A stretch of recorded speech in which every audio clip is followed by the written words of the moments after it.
You're watching LiveONE.TV from New York with important information on the upcoming New York City Mayoral Election. We're talking to Paul Graziano, an expert in elections and City of Yes legislation. And hello, I'm Ian Carpenter from LiveONE.TV here with Paul Graziano. Hi, Paul. How you doing, Ian? Great. We have an important message for people in New York today. Can you take the lead and tell them why we're here? Sure. So thank you for having me. You may remember back in the fall, we talked about the City of Yes, which unfortunately passed the City Council on December 18th.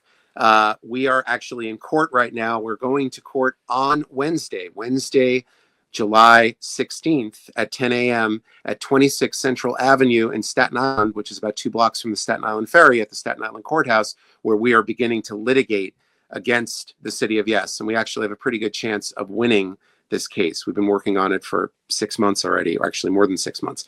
So 4 days after the City of Yes was approved by the City Council and the mayor signed off on it, Mayor Adams, he convened a charter revision commission. What is a charter revision commission? It is a commission that creates on the back of your ballot when you go to vote, right? You on the front, it'll say who you want to vote for mayor, who you want to vote for your city council person, who you want to vote for the controller, etc. And on the back of the page, it'll say question number 1, question number 2, question number 3. These are ballot questions that are put on either by the governor or the legislature at the state level. We had one of those last year, or by the mayor, or by the city council, or in the case of New York City, as an individual, I could go out and get several 100,000 signatures to get a question on the ballot independently.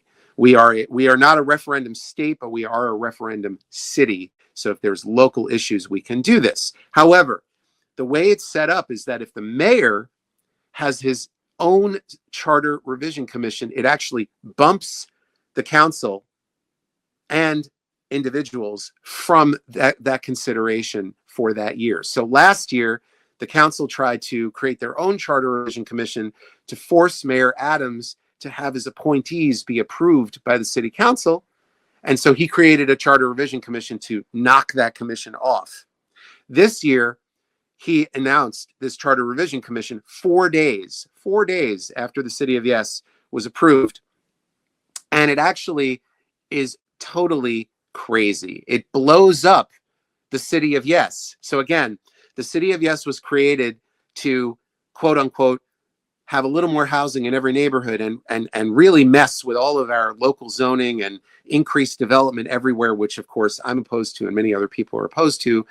This charter revision does way worse than that. It's actually really bad. And again, this comes from Mayor Adams. And I do want to mention that back to City of Yes very quickly, that there was what's called an amicus brief, which is an outside document that comes in to support a position, either the side that is in favor of something or the side that opposes something. This amicus brief was filed yesterday on July 10th. Which is an amicus brief from the 4 borough presidents, 17 council members who voted in favor of the City of Yes, 5 assembly members and 1 state senator. And one of those assembly members who signed this document was none other than the Democratic nominee for mayor, Zoran Mamdani. So not only is Eric Adams pushing the City of Yes, but Zoran Mamdani has signed on to it, as has Andrew Cuomo, even though he lost the primary, who is still in the race. There is only one person running in this race who is opposed to the City of Yes and who's committed to reversing the City of Yes, and that is the Republican and independent nominee on the Protect Animals line, Curtis SLIWA. So I just want to throw that out there, that he is the only candidate who's opposed to the City of Yes and also to the Charter Revision Commission questions, which have been formed and were published last week. These are the questions that will be on the ballot, or one may or may not be on the ballot, but 5 of them look like they are going to be on the ballot. So if I can go into those questions for you. So question number 1, questions 1 through 3 are land use questions. So again, this is after the city of yes was already approved, which is going to increase development everywhere in the city of New York. 3 more questions were added to the ballot. Now, what happens is if the public votes yes on these ballot questions, then they will become law and they will actually be put into the city charter. This is even crazier than it getting passed through a legislative process. So that's why it's really important people know what it is. So question number 1 is called fast tracking affordable housing. So what this does, now that sounds, maybe that doesn't sound bad for some people, but what that does is the bottom 20% in the city of community boards, we have 59 community boards around the city of New York, the bottom 20%, so the bottom 12 community boards in terms of producing affordable housing would automatically be targeted by the city to increase development. And they would actually not only push for developers to build high density housing everywhere, and again, it doesn't matter what zone you're in, but they would change the process and call it an expedited process where the city council would be cut out of the vote and the community boards would also be truncated in what they can do in terms of having a public hearing or discussion or testimony. So what this does is it takes away the power of the local council person, which is part of what Mayor Adams wants to do. And again, so does Zoran Mamdani, as does Andrew Cuomo. So it takes away local control of what's going on in your community. In addition, you know, again, it sounds great in terms of affordable housing. A lot of people support affordable housing, which is not an issue. The issue is that most of the affordable housing that's been built hasn't been affordable at all. So it's actually very expensive, and most families in New York City can't afford the actual affordable housing that they're supposedly building. In addition, the non-affordable housing portions tend to be very high rents, $5,000, $6,000, $8,000 a month for the same apartment. So it's kind of a shell game and not really serious, but this is the way it's structured in New York City. So that's question number 1. Question number 2 is called Simplify Review of Modest Housing and Infrastructure Projects. This is very misleading. What this would do is in lower density zones in the city, R1 through R5 zones, this would allow apartment buildings everywhere. It would allow up to 4-story apartment buildings built at a very high density anywhere. So it doesn't matter if you're in a 1-family neighborhood or a 2-family neighborhood or even a lower density multifamily neighborhood. It will allow developers to go through a new process called ELRP, which is Expedited Land Use Review Procedure, versus what we have today, which is called Uniform Land Use Review Procedure. So this would be a new process, Expedited Land Use Review Procedure, which again would take away the city council vote and would take away the community board and would push for high density development everywhere in low density. And then in the high density areas, which are R6 zones and above, so think of actually parts of Astoria, Long Island City, Williamsburg, Greenpoint, as well as Manhattan and large parts of Brooklyn and the Bronx and parts of Queens, it would just give developers a 30% increase as of right. So if all of a sudden you could build, as of right prior, a 6-story building at a certain density, now you could build an 8 or 9-story building at a much higher density. And this would be this ELRP process. So that's question number 2. Question number 3 is called Establish a Land Use Appeals Board with council, borough, and citywide voices. This is very misleading. What this is a recreation of something called the Board of Estimate.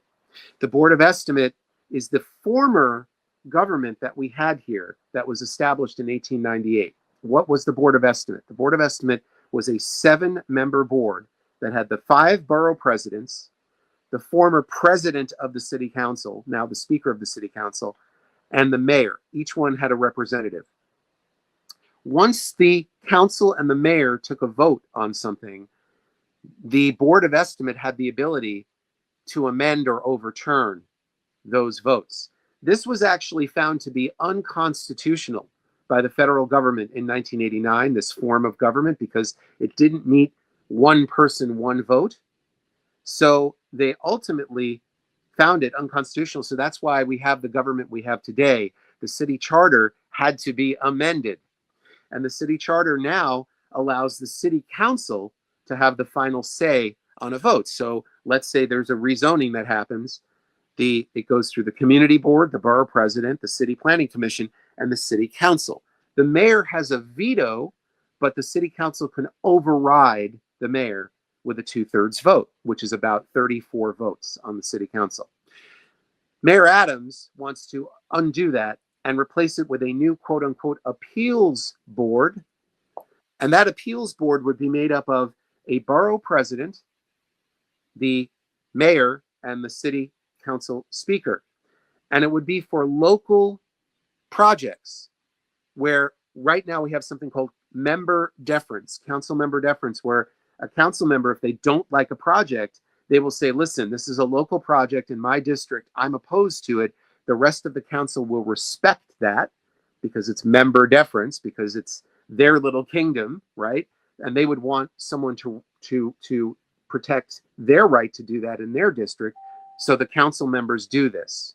And so what will end up happening is at that point, this new appeals board would come into effect, and the appeals board would be able to overturn the council member or the city council vote.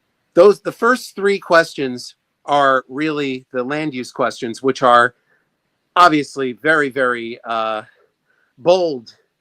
That's a nice way of putting it. Bold way of trying to take away the power of the city council and place all of the power back into the mayor's hands. We already have a strong mayor system in the city, and this would consolidate even more power with the mayor and take it away from the council members, which is it's just appalling in my opinion. Question number 4 has to do with land use, but it's relatively minor. It's called modernize the city map. And what this would do is the city map is it's a official document that describes and shows every property in the city in terms of its size, and this has a lot to do with development and how property is developed and described officially for deed transactions as well as for development and other things like that. Right now, it's divided between the 5 boroughs, right? Because we are 5 separate counties that became one city. And the borough presidents are sort of a leftover of what were the county executives, right? So you have, for example, you go to Nassau County, you go to Suffolk County. I'm sorry, they just... No, take your time. Don't worry. A second. You're watching LiveONE.TV from New York. Don't forget to follow and watch our exclusive coverage on the New York City 2025 mayoral race. Tell us about number 4.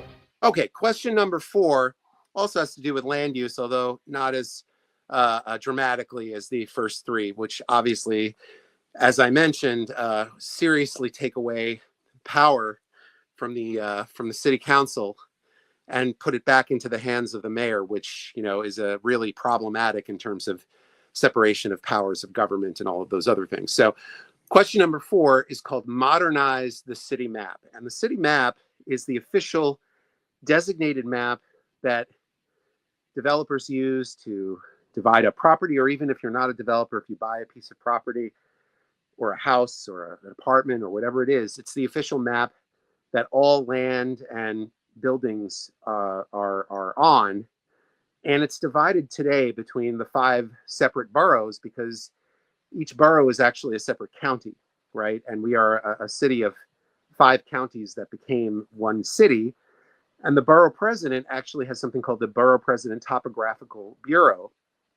And this is left over from when, again, each county had control over what happens in each county. And this is a plan to essentially consolidate all of the county operations into one centralized bureau that would be, again, controlled by the mayor, not by the borough president. So it's another way for them to consolidate power under the mayor. Question number 5 is completely different. Now, question number 5, which is something that's been talked about for a few years, is to change the local elections. It's called even year local elections. And it's to change our local elections, which are always on an odd year, meaning, again, for mayor, comptroller, public advocate, city council, etc.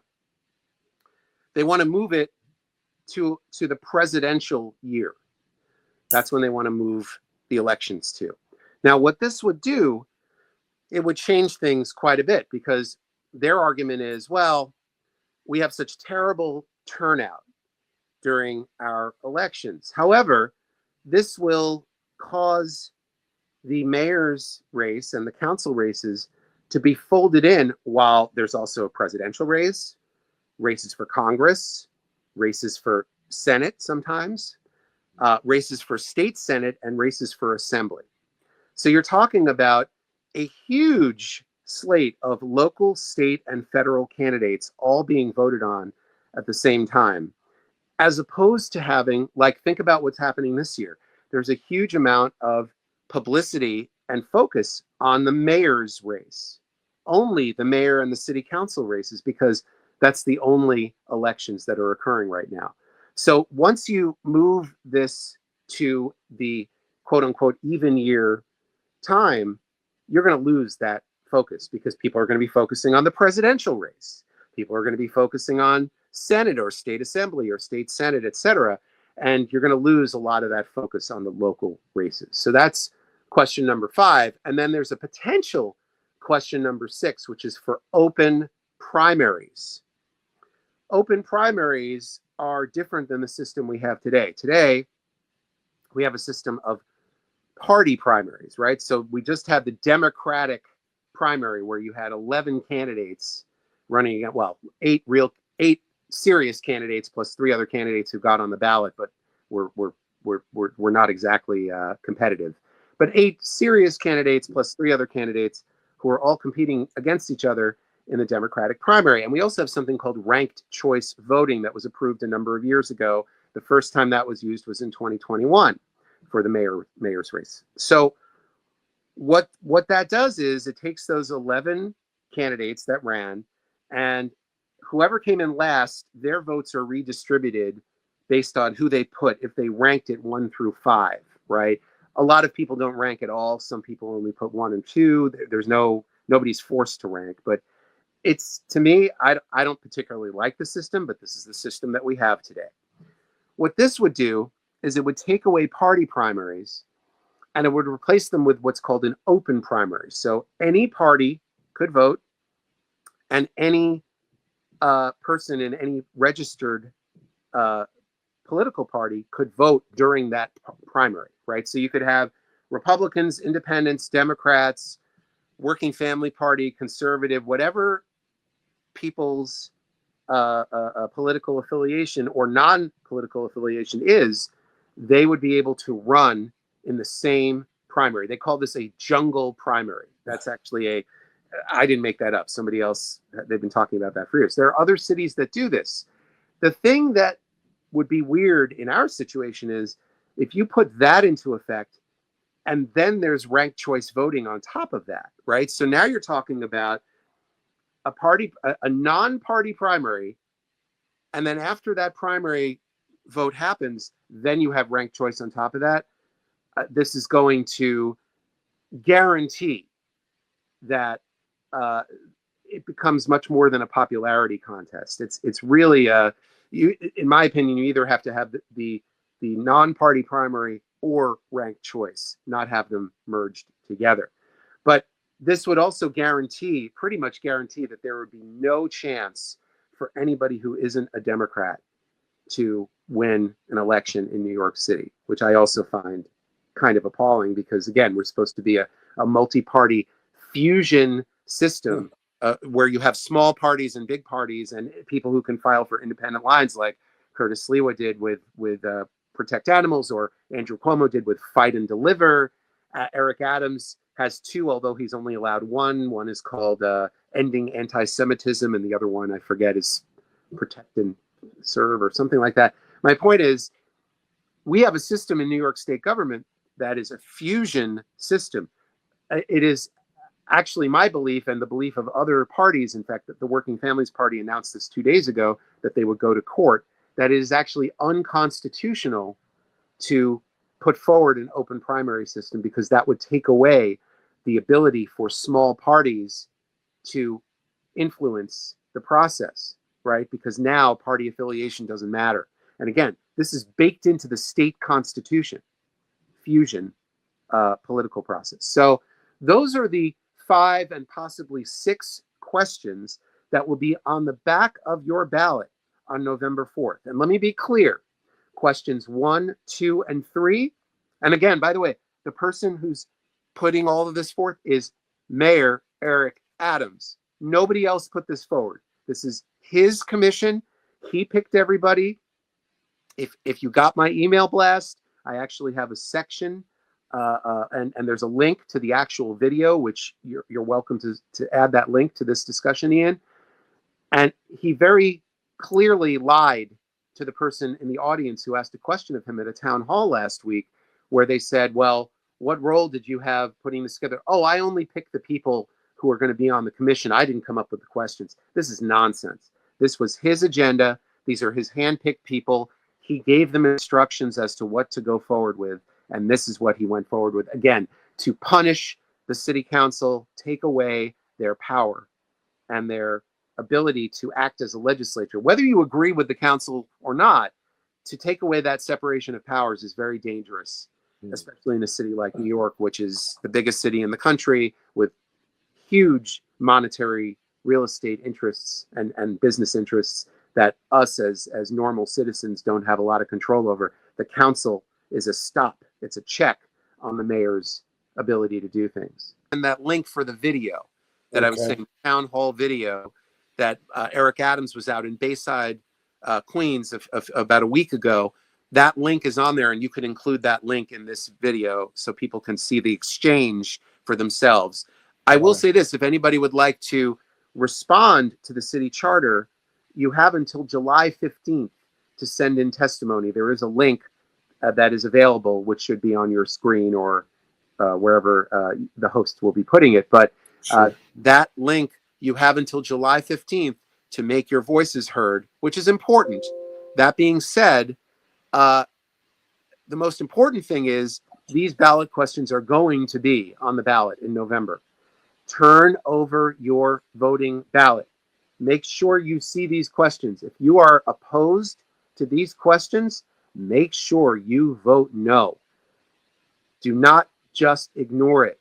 Vote no, because if any of these are voted yes, they immediately become law. It's very important for those people who are opposed to this to vote no. You're watching LiveOne.tv from New York. Don't forget to follow and watch our exclusive coverage on the New York City 2025 mayoral race.